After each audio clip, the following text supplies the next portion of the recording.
मित्रांनो, ठरलं तर मग या मालिकेमध्ये अर्जुन ही भूमिका साकारत घराघरात पोहोचलेल्या प्रसिद्ध अभिनेता अमित भानुशालीचा आता मालिकेतील प्रवास संपला असल्याची सर्वत्र चर्चा सुरू आहे. तर नेमकी काय आहे संपूर्ण माहिती ते आपण यामध्ये पाहणार आहे. तर व्हिडिओ शेवटपर्यंत पहा. व्हिडिओवरती नवीन असाल तर व्हिडिओ लाईक आणि चॅनल सबस्क्राईब करून बेल नोटिफिकेशन ऑल करा तर अजिबात विसरू नका, जेणेकरून अशाच मनोरंजन विश्वातील अपडेट तुम्हाला मिळतील.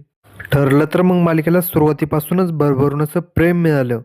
सध्या ही मालिका रंजक वळणावर येऊन पोहोचली. भर डोहाळे जेवणाच्या कार्यक्रमात साईला आश्रमातील मुलींची तस्करी करण्याच्या आरोपाखाली अटक होते. यामुळे सुभेदारांना मोठा धक्का बसतो. प्रियाचा प्लॅन यशस्वी होण्याच्या मार्गावर असताना अर्जुन कोर्टात अशी काही खेळ खेळतो की सायलीची तुरुंगातून निर्दोष सुटका होते. मात्र आता प्रिया, सायली आणि अर्जुनच्या विरोधात जीवघेणा कट रचते. नुकताच समोर आलेला प्रोमो पाहून प्रेक्षकांना असं वाटत आहे की आता मालिकेतील अर्जुनचा प्रवास संपलेला आहे. प्रोमोमध्ये सायली आणि घरातील इतर महिला देवीची आरती करत असतात. तेव्हा सायली बोलते की देवी आई यांना मानसी लवकर सापडू दे आणि ते दोघे लवकर घरी परत येऊ दे.